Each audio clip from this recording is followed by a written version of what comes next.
Yeah. Say, hey, hey, now, baby. What is that? What? Oh, mama, don't play now, baby. We love Adam. Shh.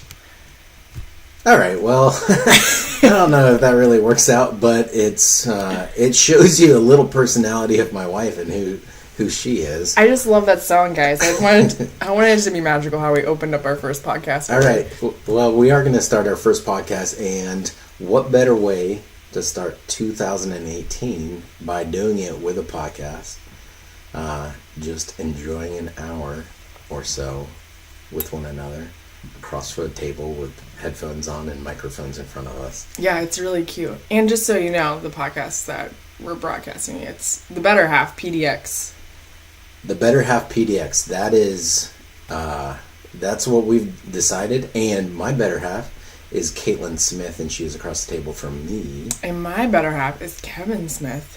Kevin A. Smith. So not to be confused with the other Kevin Smith that's really famous. There's lots of us out there. You know, this is the most famous Kevin A. Smith in PDX. That's my better half. Especially in this household. Mm-hmm. But, yeah, we're just going to do a podcast, and we're going to talk about life, and we're going to talk about what we talk about on a daily basis, I guess. Yeah, like whatever we want. Yeah, we're going going to talk about whatever we want. Winding down for the day, Mm-hmm. or starting the day whenever we decide to kick on the equipment and have this podcast. I think that's what we're going to go with. So I think what better way to start a podcast on the first of the year than to do a podcast on goals. Yeah. Do you want to do a little intro, though? Intro. Like, I feel like people who don't know us, that we're trying to, like, you know, suck in and get them to love us. Sure. We should probably tell them a little bit about ourselves. Sure. So I'll speak of myself because I know that pretty efficiently. You do. It's you. You should go first. Mm-hmm. I'll go first then. Okay. I am Kevin Smith, and I'm originally from Ohio, now living here in Portland, Oregon. Woot. Yup. And I don't know, I'm one of those people.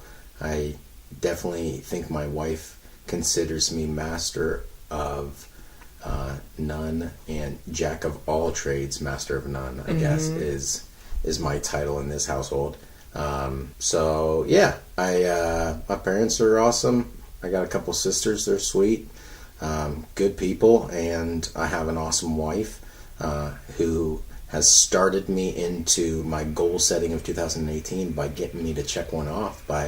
After a long time of talking about a podcast, she went out and got me a Christmas gift of some equipment to get it going and to check it off. So enough of the talking about it, start doing it. I know. I'm really proud, and I'm excited to be a part of it. I didn't think he would want me on it, but here I am. Hi, I'm Caitlin.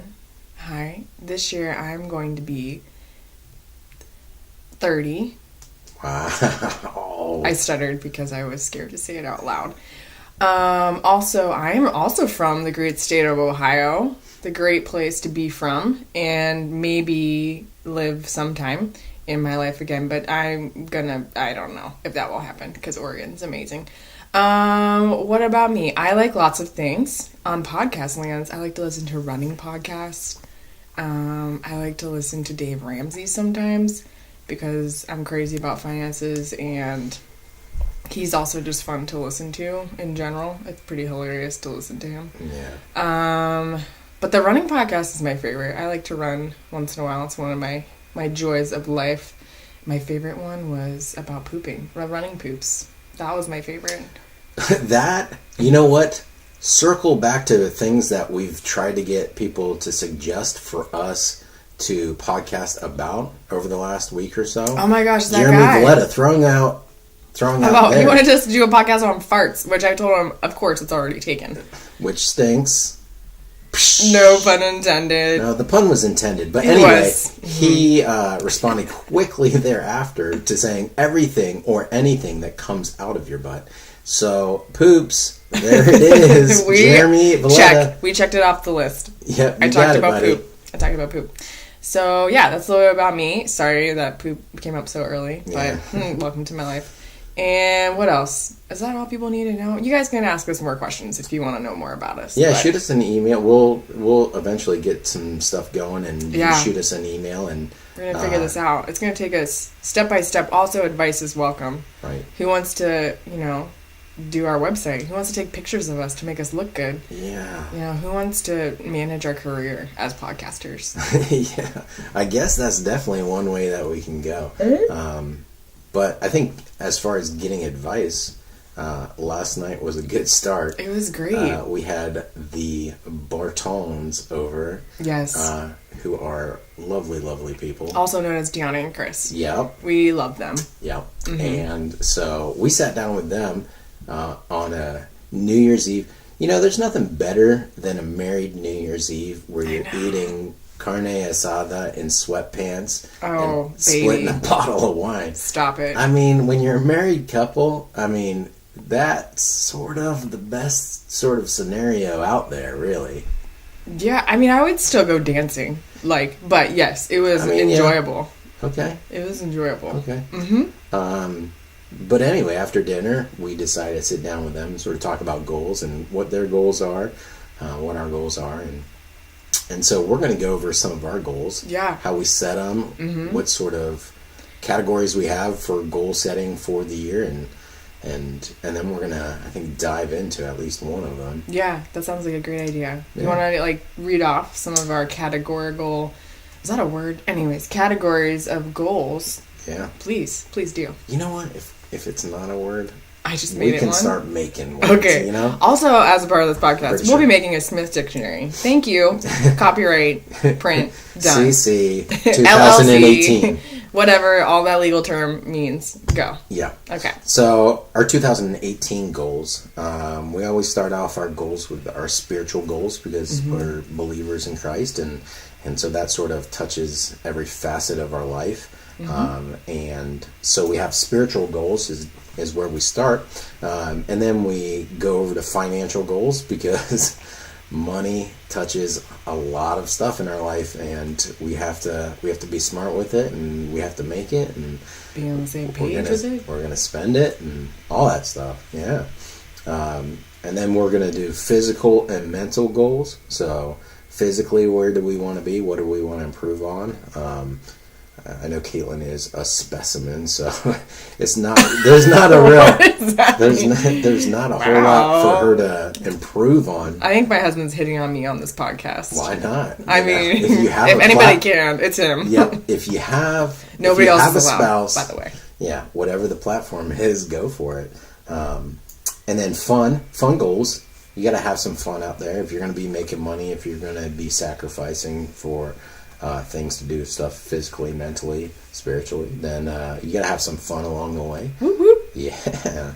Marriage goals. If you're married, then I think you need to get on page and talk about some of those things and how can you improve your marriage, how can you prolong that marriage, and make sure you're doing what you can to make it the best that you can. Yeah, meeting each other's needs. Yeah. Talking about life. Important. And then careers. Where are you in your career? Do you want to improve on your career? The saying, you'd rather be at the bottom of a ladder that you're wanting to climb than halfway up when you don't. I know, talk about it. Yeah, so... I don't know. I'd rather be at the bottom of a ladder that leads to a treehouse than halfway up one that leads to our roof because it's really high.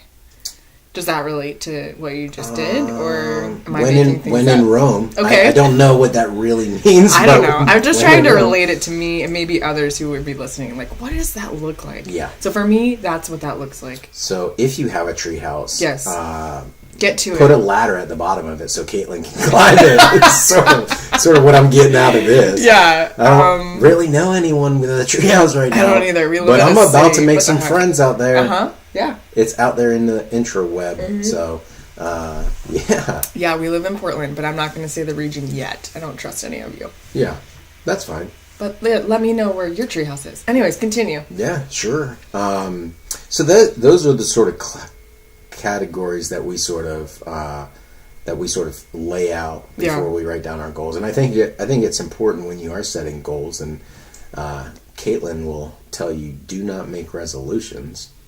Yeah, I have this spiel about resolutions never work. And I don't know if it's just the word or the definition or just everybody says that. Let's make New Year's resolutions. Which, I mean, that's great. We should all have a fresh start every year. Or just, like, have a fresh start any time of the year when you decide to do something different with your life. Maybe we could do that. But I enjoy goals because then I feel like, oh, here's something that's tangible. And, like, reachable goals, you know? Like, not saying that I'm going to save up enough cash this year to buy another house. No, that's just ridiculous. Unless we do win the lottery, like we've been talking about. We'll talk about that as a part of your financial planning as well, the lottery. But I think... I think they actually made advertisements that say, do not use this for investment purposes. Well, yeah, that's if you actually, read them. I don't know. But, I don't even know what I was just talking about. Oh, resolutions. Yeah. Resolutions. So, goals, though, I feel like you can make them achievable. They talk about those SMART goals.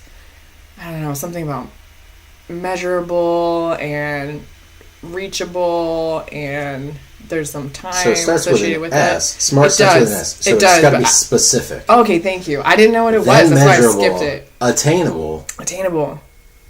Do you think R is reachable? We should have probably looked it up on Google. I think it's... Yeah, reachable. And then, like, some sort of time thing with T. Yeah, it's going to be... Anyways, don't write down things that you're not going to be able to do. Yeah. Write down goals. And then we keep them. Like, Kevin and I have been doing them for the last... But also push your boundaries. 4 years. Well, yeah. You want to challenge yourself. You challenge yourself. But, like, we've kept the ones from the last 3 or 4 years. Mm-hmm. And I have them in a little folder. Yep. And then we look at all of them at the end of every year. Yeah. And see what from past years we've completed now that we didn't, that year that we set the goal. So, it just feels different than a resolution. I don't know. I have a beef.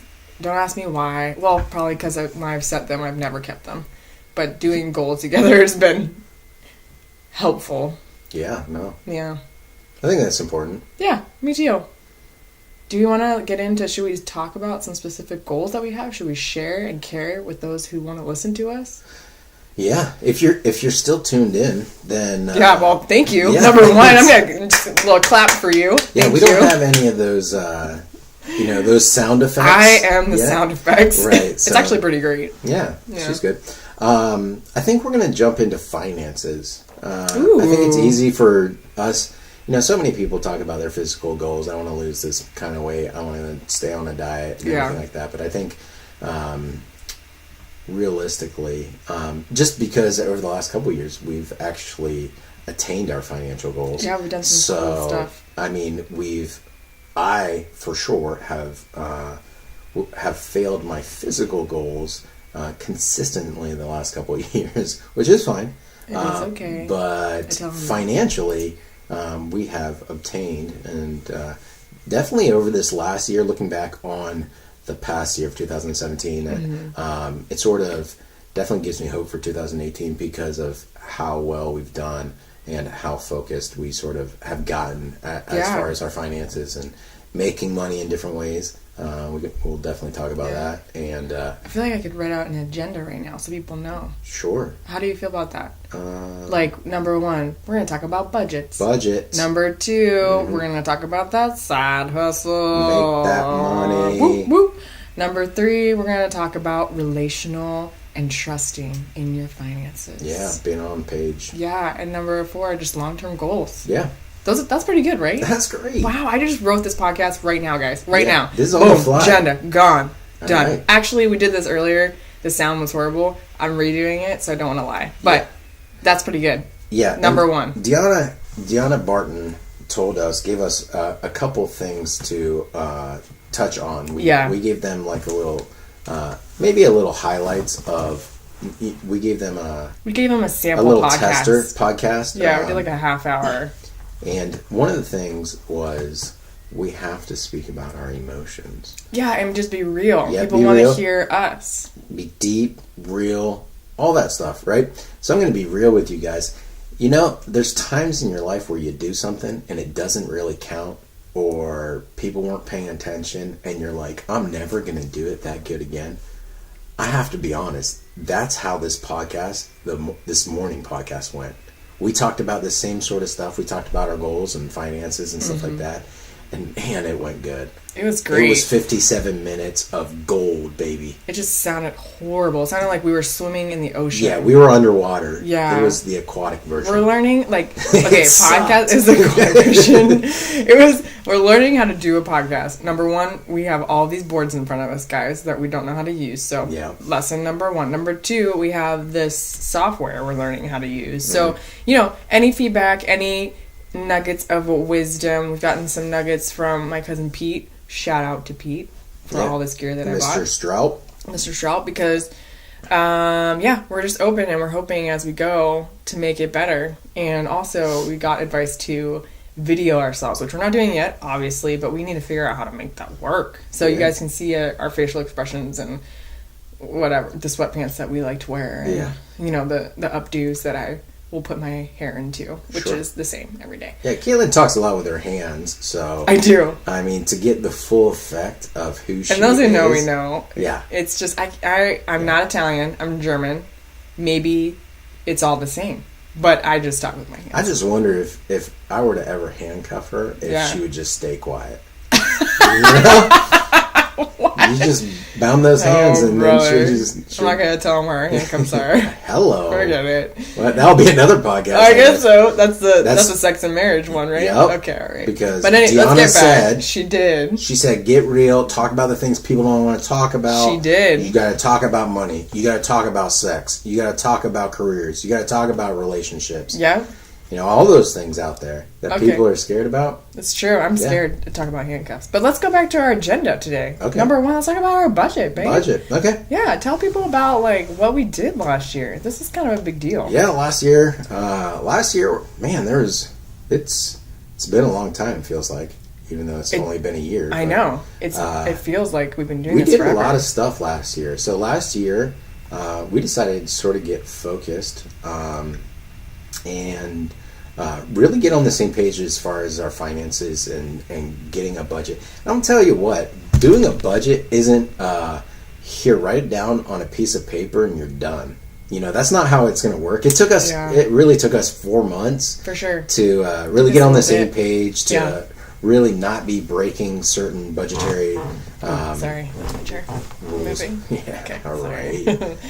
Whatever. All right, Jeremy. Anyways. There's the fart. There you go. Okay. I'm sorry. So I think the thing is give it that time. Yeah. Give it that time to actually work through the ebb and flow of, the different seasons, the different bills that you're going to have, things that come up, that come on the fly and you're not really prepared for, and it takes you a little bit longer to pay it off, stuff like that. Yeah, and just telling yourself no. Yeah. Because a lot of it's behavioral and ensuring that, you can sit down and make a budget on a pretty piece of paper, make it look good, but if you don't hold to it, you don't do anything with it, then it's pointless. Then don't budget. Right. And that's why, Kevin and I say, it took us 4 months because we did put it on paper, but we didn't always stick to everything. So it took us 4 months, really, to get our behavior in check. And make sure, we're not eating out as much, and we're really considering what we're doing on the weekends, or, what we're doing with our money. It just takes a while to change your mind, to renew your mind, be transformed with a renewal of your mind in your finances. It takes a minute. Yeah, and I think the thing about it is you need some accountability out there. Yeah, whether it's a spouse or a friend. If you're married, I can say I don't see it work a lot when spouses aren't on the same page financially. You don't have to go too far for people to make the association that problematic finances will cause marital problems, right? Yeah. And so the thing about it is you gotta get on the same page with your spouse, and it's hard, when you're either newly married and you're just getting on, letting someone into your finances, you're being honest and open about it. I mean, it's a vulnerable state that you're gonna be at some point, and to really trust that person is okay with how you spend your money, or right. You feel really judged. Yeah, and definitely now that when you become married, or if you're married, you gotta look at it as this is our money. How are we going to use it? And really taking the time to just be, even before, when you're, if even if you're not married, whatever, you're in a partnership, however you want to phrase it, but like if you're going to put your finances together, put it all on the table. If you're going to decide to live together, if you're going to decide to be one, regardless of what that looks like for you, for us, it's everything is each other's. We are one based on what we believed in, and that includes our finances. But everything was on the table before we got married. Yeah. He knew how much debt I was bringing in. Yeah. My 50 grand of student loans from OU. She brought that to the marriage. Yeah. And when I say she brought 50 grand to the marriage, it was not a positive thing. But Ohio University is where we met, so I feel like it paid for you. It's like you're paying for a wife. No, that's weird. That's weird. Yeah, that's weird. That's I'm definitely not weird. a mail order bride. Yeah, I'm paying for the nostalgia to be with you. Okay. Of our relationship. It's true. But you know what? Even more than that, I'll tell you what. ROI. Return on investment. You know what I mean? Man, if your spouse comes in with some money in the negative, just look at what they're doing. But it pays off because... I see what you're saying. My little sugar mama over here is definitely doing better than I am, which is fine. And I am, you know what? I like that you're secure in that. Yeah, I don't know. I don't know why guys aren't. I don't know why guys get so prideful and they get all their, feathers ruffled because a woman's making more. Let her make that money. Are you kidding me? I know. Go out and get that paycheck. Yeah. And Caitlin did. Yeah. Caitlin did. I still do. And she still does. And she's going to. You're going to. For a long, long time. You're never going to quit your job. Yeah, well, I know.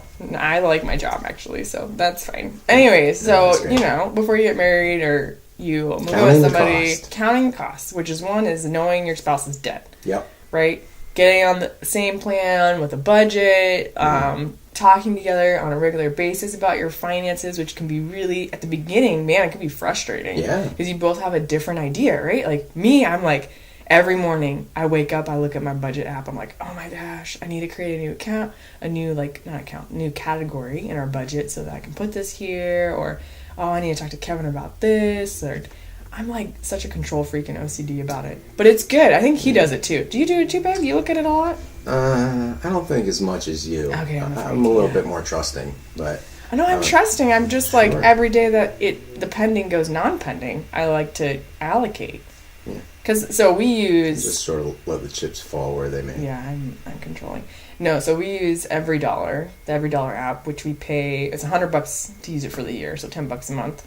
Worth it, though, for us. For us, it was worth it because we started doing out our budget with that, and I mean, it had to be between $400 and $600. That when we got to the end of the budgeting items, we still had money that we needed to allocate somewhere, and we're like, "Dang, man, where's all this money? Why are we making so much money?" I'm not. Sorry, why? I just yelled in your ear. Why are we making all this money?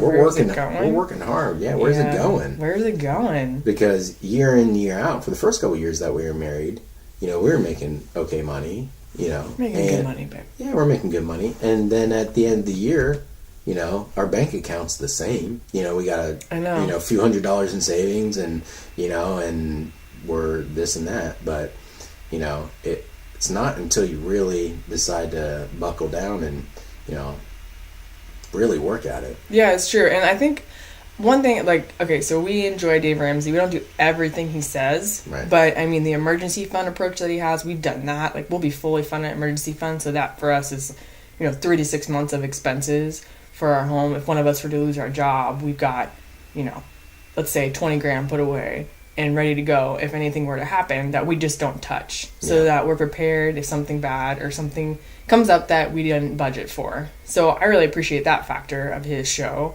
And then we've also started just a fun savings, and we're talking about getting more savings accounts so that we can save for cars in the future and for different things that we want to do, not necessarily this year, but down the road that we want to start saving for on a regular basis. The saving aspect, I think... He'll talk a lot about our grandparents' generation. Yeah, they knew how to save, and we just don't know how to I think more than that, what he talks about is getting out of debt. Right? He does. And you're right. Before you start savings, because a lot of people are just paying their bills. Yeah. You know what I mean? It's not everyone's making great money. A lot of people are just paying their bills. Yeah, paycheck to paycheck, right? And I think that the reality is without being focused, without like really knowing where your money's going, it's going to get used up one way or another, right? And that's true. I think the thing about it is where we have been over the last year or so, we really got focused. But I mean, we knew that going in to our marriage that we were taking on about $50,000 worth of student loans and such, right? And we decided we were going to get focused at trying to pay that off, and after 3 years of sort of really focusing on that, we were able to pay that off. Yeah. You know, and once you're debt free and you're not paying, you know, $600, $1,000 to a student loan payment every month, you know, then you can take, when you're making that same amount of money, you can take that $1,000. How are we going to allocate that? How are we going to use this to really set us up for success? And I think that's the most important thing is, you know, getting focused, getting on the same page, and getting rid of the debt. Because, you know, we work hard for this money. I know, don't we all? I mean, some of us work a lot of hours. I know a ton of people that work harder than me and make less than me. They work hard for the money. So hard for the money. Sorry. I was just, you guys know that song. She's selling the microphone. She thought we were at karaoke again or something. I don't know. I am not good at that. But yes, anyways, people work hard. Yeah, so, I mean, the interest alone that some people are paying on credit cards and stuff like that. I mean, you get you have a bunch of credit cards out there. You know, I know people that have, you know, 6, 7 credit cards, and even if you're making those minimum payments and you're paying, you know, you're paying a little bit of interest. Well, if you're paying, you know, even $15 in interest, you know, you multiply that times 8, and you know, you got a decent amount of money there that's wrapped up, you know, every month in just paying interest. Yeah, it's true. It's true. And not to say, I mean, both Kevin and I we're not good with our finances. You know, there were times in our life. I mean, I used to overdraw all the time when I was younger.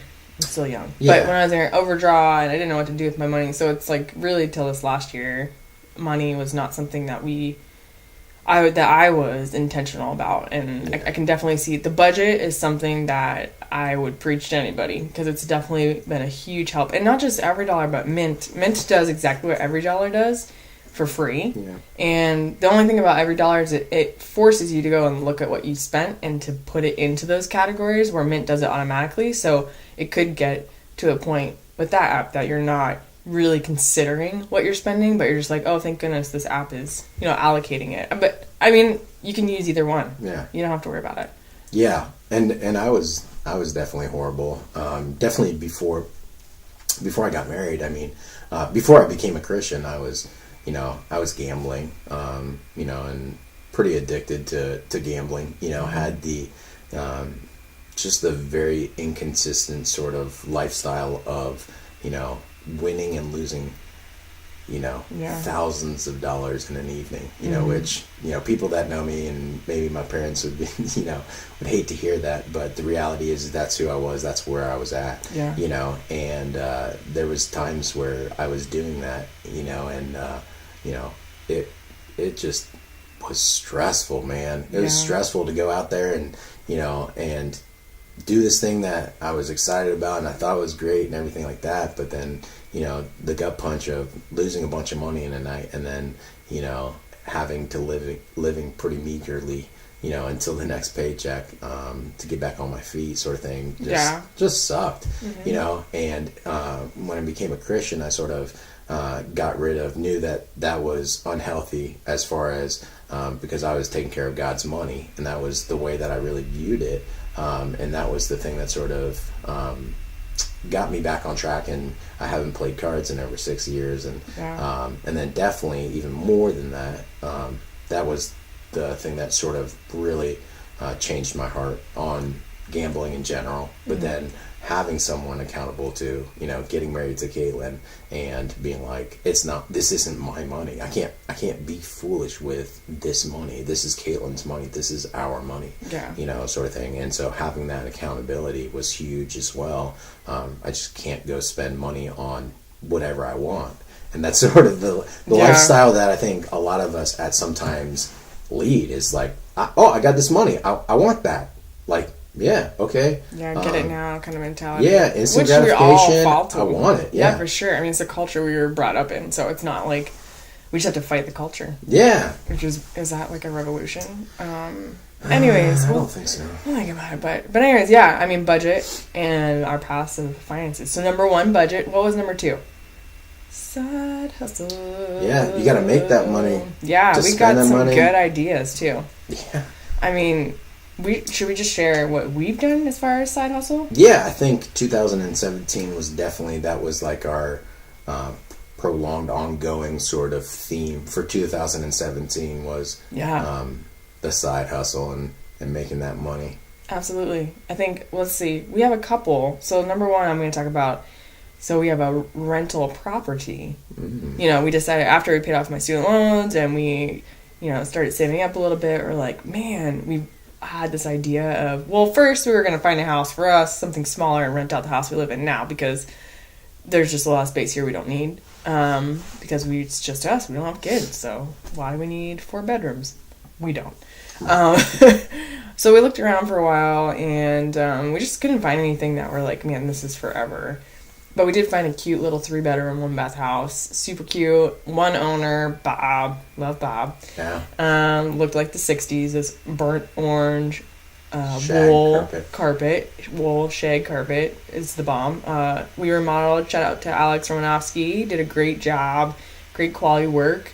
And then we got some awesome renters in last March. It's been. So Aaron and Alex, super wonderful people. And I think earlier Kevin and I were talking about it and we're like, man, the key to a rental is to get amazing renters. Yeah. They make it or break it. I'm going to tell you, because when we started looking into this, people were like, oh, they told us all their horror stories. Everyone's got a horror story. Everybody. Everyone's got a horror story. I was like, I get it, yeah. But millions of people also rent properties. So... And we've rented properties in the past, right? We were renters. People think that we're horrifying? Yeah. Like, so what is like, that? wait a second. I feel offended. We were great people, and we took care of people's property. We did. In the manner that I would want someone to take care of my property. I know. So, there's people out there that are, respectful and responsible. Yeah. I want to rent to those people. Me too. I want to rent to the us's of the out there's. Yeah. But right now we're renting to the Alex and Aaron's, which is, it's just as good as us. They are. And they have a little babe. And they're having another babe. Yeah. And then they have a little dog, a little old dog. Because we were like, should we rent? Should we have a pet? Animals sort of destroy properties. I know. Let's meet this animal. Yeah, it's true. We were like, it's all dependent on the meeting of your animal. Yeah. So I met Stella, and she is a peach. Let me tell you. The cutest little... What is she, a border collie? German Shorthair. German Shorthair? Yeah. No. Is she a German Shorthair? Yes. Okay. She's just like the Nixon's dog. Oh, she has longer hair, so I'm confused by that. No, come on.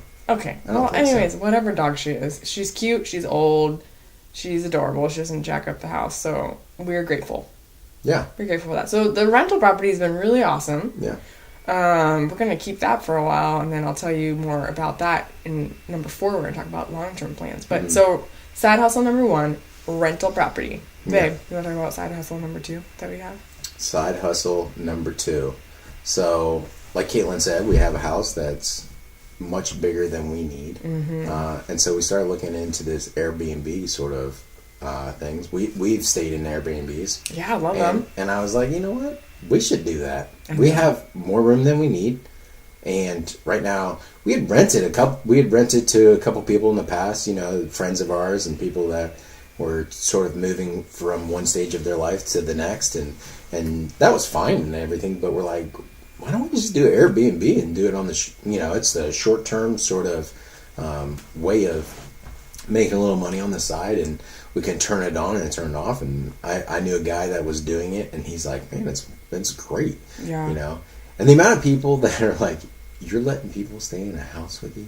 And I don't know if it's my sense of faith in humanity or, just trusting and hoping. Mm-hmm. But we have had nothing but great people that have rented from us, like guests that come in and stay for the weekend or stay for extended amounts of time. And man, it's a great way to make money. Yeah, it's been super awesome. Super awesome. Great side hustle. Yep. Maybe you got stuff that you don't use, like rooms. Mm-hmm. I mean, it's just a bedroom and a bathroom. Yeah, we don't share the common space. They don't get the kitchen. No. They don't get the living room. Yeah. We ended up putting a TV, a little refrigerator, coffee maker, that sort of thing in their room. But that's all they get. And people have been like, because that's what you get in a hotel room. I know, you don't get much more. I mean, if we could have a swimming pool, that would be great. But no, we don't. So most places don't have swimming pools, and that's people true. aren't going to use the swimming pool. They're like, "Ooh, nice swimming pool," unless they have kids that are like going to go crazy for it. Yeah. No one's taking a bathing suit to Holiday Inn. No. So unless there's a hot tub. Maybe. Hot tub. Hello, maybe 2018. Yeah. We're thinking about that upgrade. We're thinking about that. Yeah. We'll see. So, but we charge $70 a night on average. For people to stay here. Yeah. And the reality is people have been, super guest as far as in our house. They're just the only time we really run into them because they're doing their own thing. They're coming into Portland to visit. They're just here to sleep. Yep. So they're coming in later. We have a little lockbox. They come in and leave. The only time we see them is Saturday morning. We're having breakfast downstairs, and people are coming down. They're like, "Thank you so much," and then they leave to go to their brunch or whatever. It's the best business because you have people thanking you for letting them pay you to sleep in the bed that you got for free. It's like unimaginable. I'm like, stop thanking me. Thank you for supporting a small business. But I appreciate that they feel so like that they need to let us know that they're grateful. Yeah. I appreciate that they're grateful. Let's just say that. Yeah. And also just shout out to people who have given us free furniture because when you're getting ready, you might be like, man, I have a room I could use, but I don't have furniture. Hey, you got friends. I hope you have friends that you can just ask, hey, do you have a bed that you're trying to get rid of? Do you have a dresser? Michaela and Jeff Garrett, they gave us a free bed frame, mattress, and box spring. They're like, we need space in our house. Will you take this? Yes, ma'am, I will. Mariah Mendez, the bomb, gave us this awesome dresser she's just trying to get rid of. Yeah, I will take that, And then Seth, one of Kevin's old coworkers, gave him another bed, so... we did put some money in. There's some investing to do to make it pretty, some bedding and, to do some things. Or, also if you have a handy husband like I do, he can build you furniture like end tables as he did. He's so magical. So Airbnb, guys, side hustle Airbnb. Yeah. And the thing with the Airbnb, and Caitlin is, the expert in this. Mm-hmm. I should be because of my career and everything. But... man, you gotta clean. Just that is the most important thing with Airbnb. Yeah. Just clean your place up. You're so encouraged when it's clean. Light a candle if you need to, but just make sure you vacuum. You put fresh linens on, and in the bathtub, not just the bathtub, but there's no hair anywhere in the bathroom. Yeah, this is what I've taught Kevin. This is the one thing I've taught him. She's like, did you rinse out the bathtub? And I'm like, I don't think they took a shower or anything like that. She's like, did you look? Is there any hair? Yeah, maybe there's a hair, so maybe I need to clean it out. Mm-hmm. So it's so important. Some people get grossed out over the weirdest things. Yeah. Hair is one of them. And people just appreciate, that's been repetitive on the reviews that they've given us. It's clean. They can smell the clean because we use, some good chemicals, right? Mm-hmm. Shout out Autochlor. Thank you. Yeah.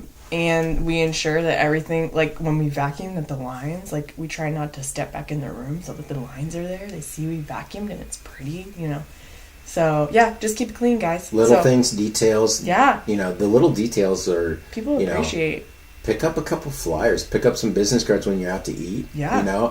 At restaurants or something like that. They got a business card. Grab that. If you like that place... there, just give them some suggestions. I mean, they're visiting your town where you live, so any suggestions, that I feel it's sometimes it goes really far. It does, and you could do that with even if you Uber or you Lyft, make sure you have water in your car and that you have some things for people to read and side hustle. Sharing is the new. That's what's happening now. Everything sharing and making money. Share your house, make money. Share your car, make money. Whatever. Share your stuff, make money. Yeah. So, anyways, that's a side hustle. What else have we done? I think this year, I had anticipated to doing some furniture stuff. Yeah. I think when I started at the beginning of the year and did the end tables for the bedroom for Airbnb, thought I might get in the habit. Well, because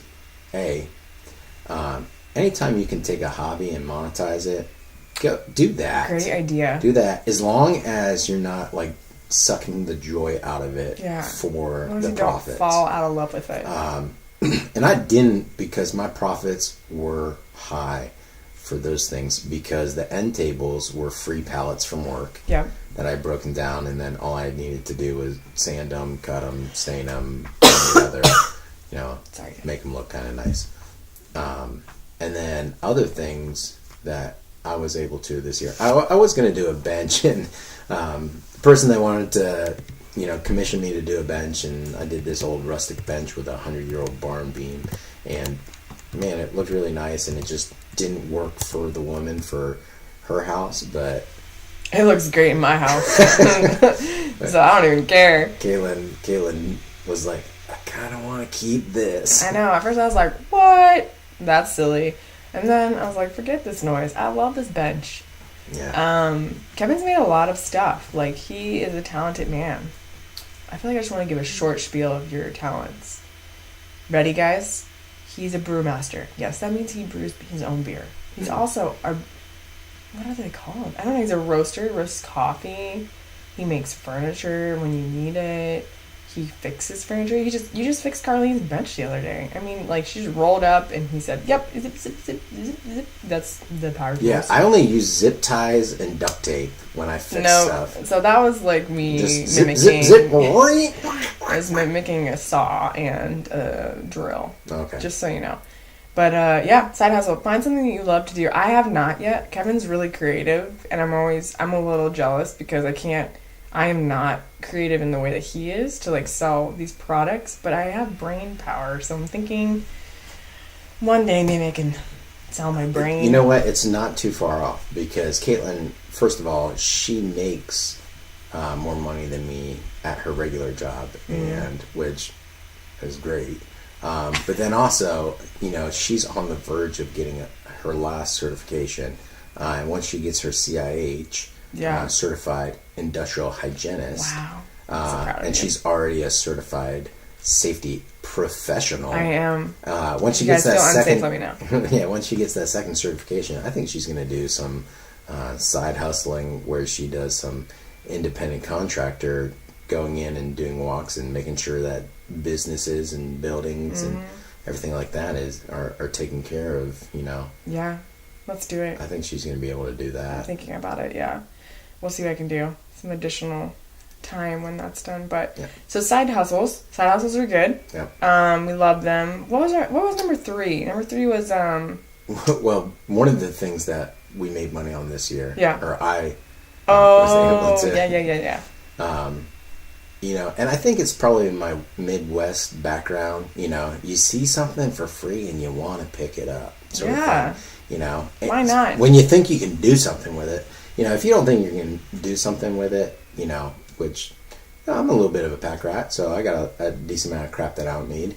But one thing was, I had a customer that, was going out of business, and as far as her restaurant, they were a winery, and she's like, "Kevin, you want any wine barrels?" I was like, "Yeah, sure." She's like, "How many can you take?" And I was like, "As many as I can fit in my truck, I can take." So I took 4 wine barrels, and putting 4 wine barrels in the garage takes up a decent, if you know how big a wine barrel is, takes up a decent amount of space. And just a little bit of space. My wife came home to that. I was like, "What is this?" And I was like, "I got them for free." She's like, "So what?"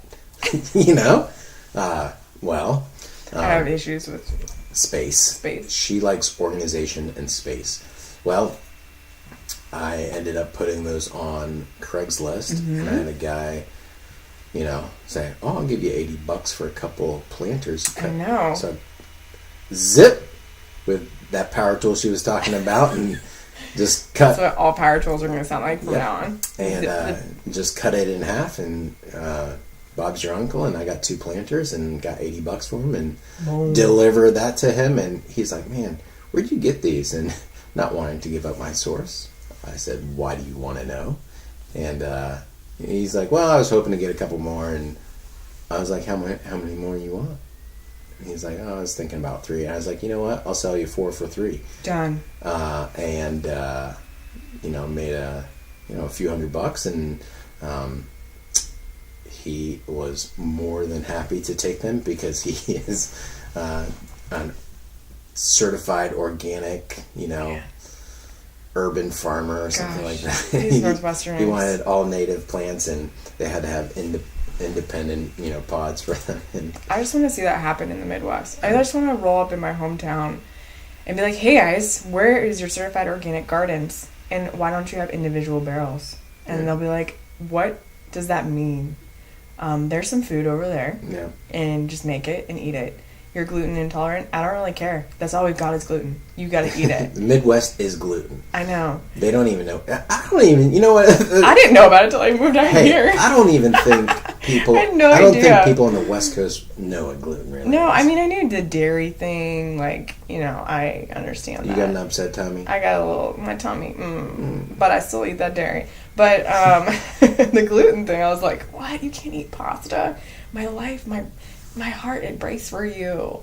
But, I mean, I get it. People are allergic. If you're allergic, that's legit. But just doing it because you're like, I don't know. I'm being judgy. I'm sorry. Yeah. I'll stop. Anyways, Midwest. Anyways, back to finances. So we made some money doing that.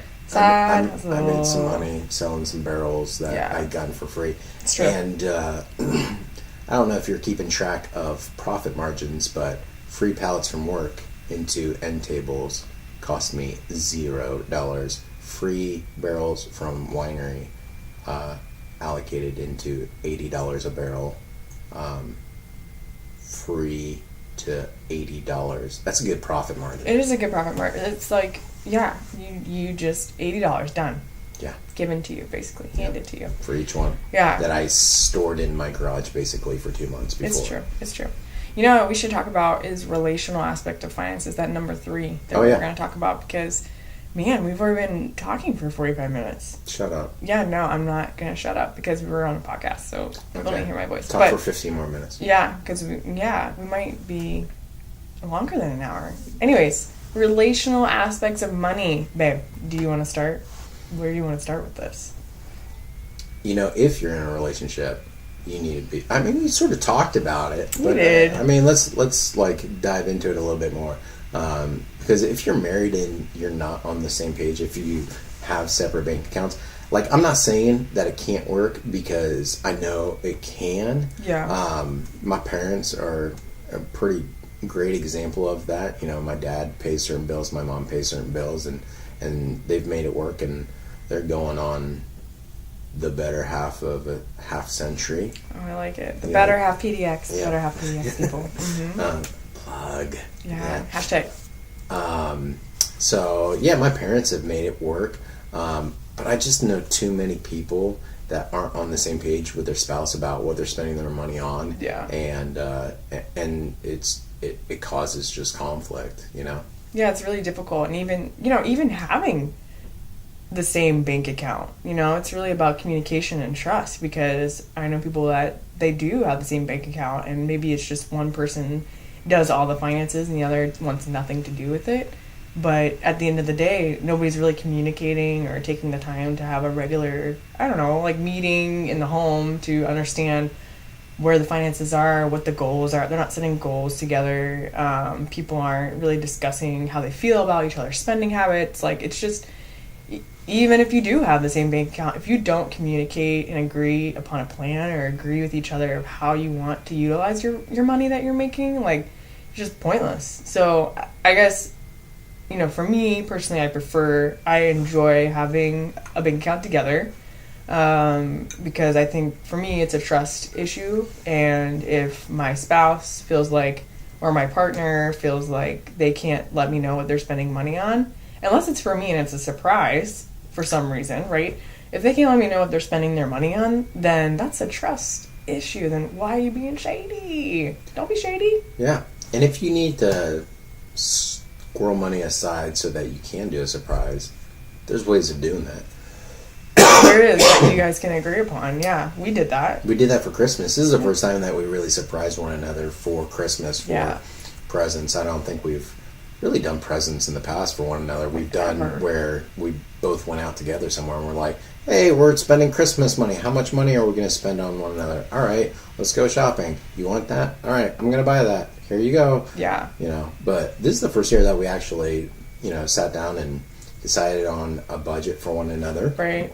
And we just took the money out cash and then decided we were going to spend it that way so that we didn't really know what each other was spending it on. But we knew we had a budget. Yeah. And we knew that you're only spending X amount of dollars unless you have money somewhere else that you have hidden from your spouse, which to some degree I did, but it wasn't a bad thing. It wasn't. We knew where it all came from. Yeah. So there was openness. Yeah, we have at the time of a gift. Yeah, part of our budget, we take $100 each month, and we call it our Gators walking around money, and that's so Gator needs some walking around money, and so we just do that, and then each month you spend that however you want to spend that, and it doesn't really matter. So if you want to spend that all and you want to spend it on coffees at Starbucks, you go ahead and you spend that. If you want to save it up because you want to buy something that costs a little bit more money, the other spouse can't say anything about when you're saving up your money to spend it on something. So this worked for us. It has. It's one way you can do it. I think it's just the biggest thing of if you're in a relationship and you're not being open or not willing to share or not even like regularly communicating about it, I think it can get tough and it can be definitely a wedge in your relationship, But then I think about, well, what if you're single? Like, what if you're just by yourself, right? Yeah. And you need some accountability. I mean, if you really want to get somewhere in your finances and you're not married or you're not in a relationship where you've decided to conjoin your finances or do something like that, then it's an accountability factor. Sure. It's finding somebody you trust to hold you accountable to meet your goals and to be wise with your finances. Yeah, and I think that vulnerability stage, right, is like you have to find someone that you trust and that you respect in that sort of whatever that is, right? If you need help with your marriage, you find someone that has a marriage that you want to strive towards, right?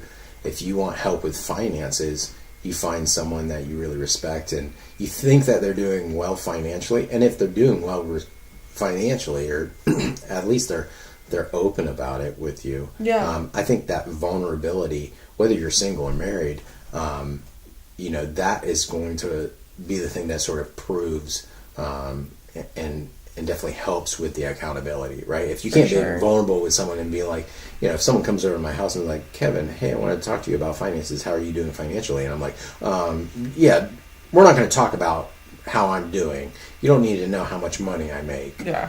That sort of thing. And I'm really standoffish, then, you're probably not going to want to talk to me about that sort of thing. But if I'm completely open to me, like, this is how much money I made last year, this is how much Caitlin and I spend, this is how much we do this, we give X amount of dollars, to these charities or, whatever it is, and you're just open about it and how you use your money and how you think it's, best spent, sort of thing is like, because, I don't agree with, everyone and how they spend their money and everything like that. And I think that they could do, better, but, I will definitely tell you how I do it in my house. Yeah. You know what I mean? It's like, we're expert amateur advice givers here. Yeah, that's my favorite. I think we need to reiterate that every podcast. Expert amateur advice givers. Yeah. Yeah. I'm a professional. I'm an expert at my own opinion. Yeah. That's something that I love that one. I can give you my opinion all day long. All day long. All day long. Give you all my opinion. Yeah, and it's mine. So, if you don't agree with it, that's fine. Yeah, you don't have to. It's the best part. Yeah. You don't have to agree. I love it. Yeah.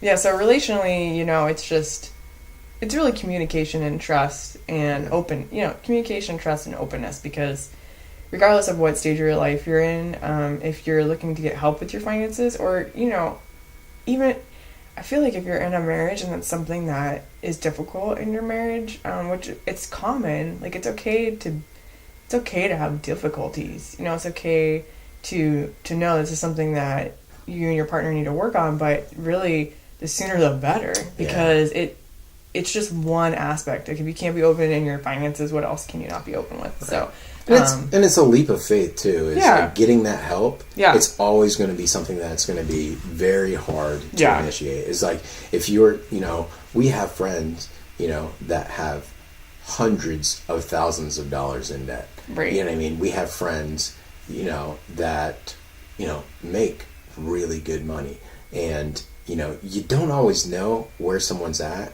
until you ask them. Right. And then, you know, getting to a place where you're like, hey, you know, I think you do a really good job. You know, am I right? How are you doing this? You know, and if are you gonna be able to retire? Right. Is someone willing to be open? And if they are, then you know, start that conversation, and don't, like, because Caitlin and I, we weren't in a great place, you know. And it's like, I talked with my parents, you know, last time I was back home in Ohio, and my dad's like, you're doing so much better than I was at your age, you know, when we were first married. And, you know, we had multiple credit cards that we were paying off to, you know, buy food and everything like that. And, you know, I joke about my parents because they've been really smart. You know, they don't spend, you know, frivolously, and, you know, and so I can joke because, you know, my dad was a, you know, university professor for 42 years, and, you know, and finally retired. And, you know, I sort of joke that I call him Daddy Fat Stacks,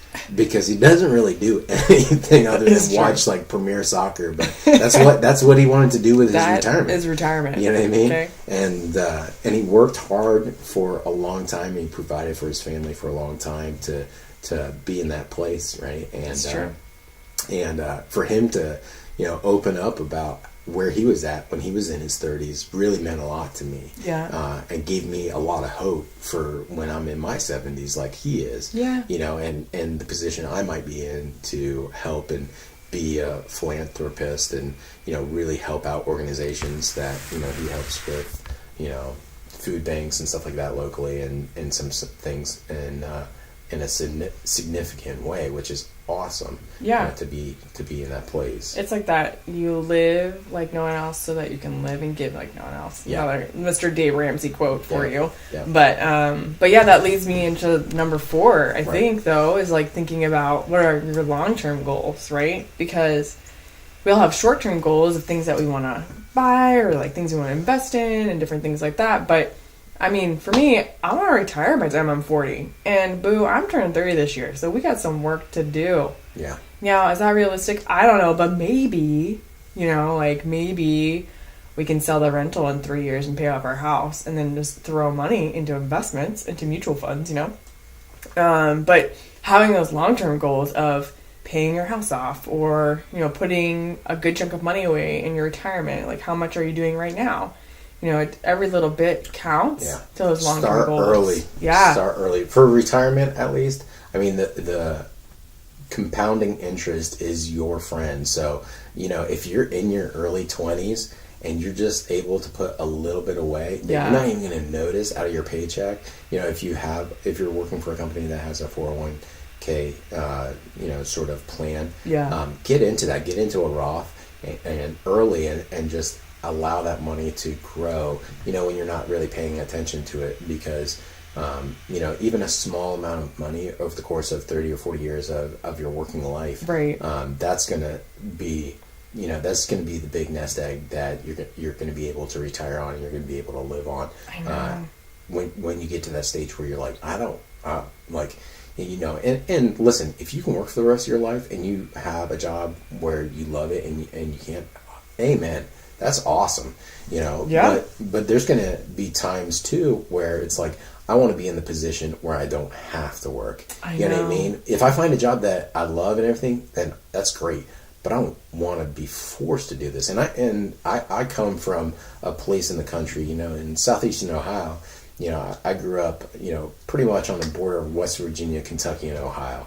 And in southeastern Ohio, Appalachia sort of area, you know, I knew people that were in their 70s and 80s still working because they had to. Yeah. You know, because and that is just sad. Yeah. You know, I never want to be in that position. Heck no. And so, you know, whatever I can do now when I'm in my 30s and while my wife is in her 20s, and we can, like, I know, right? take those big bucks. Absorb that in. Wow, I'm in my not 20s. big bucks, but, you know, while we're making money and we're in the position, right, because we don't know what is in store for us, right? We have an emergency fund, so if something were to happen, but like right now we both are working full time and we're able to, right? Yeah, we don't have kids. We don't have kids. We don't have pets. Yeah. It's just us. Yeah, so we can just throw a little bit extra money aside, and that extra money that we make, you know, in a house that's bigger than we need, you know, from Airbnb, and, you know, we're in the position to get that, you know, rental unit, and you know, and take that and just allow that to pay its own bills and have a little emergency fund for it in case something were to happen with the renters and with the house, you know.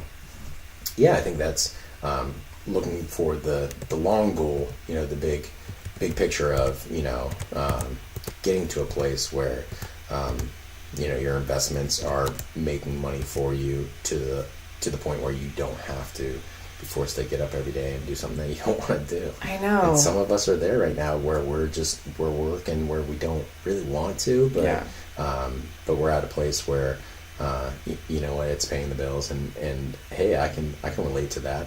I don't want to get up every day and do what I do, but, you know, most days I really still enjoy what I'm doing. Yeah. And well, you have wonderful customers that love you. Yeah, great people out there. They just love you.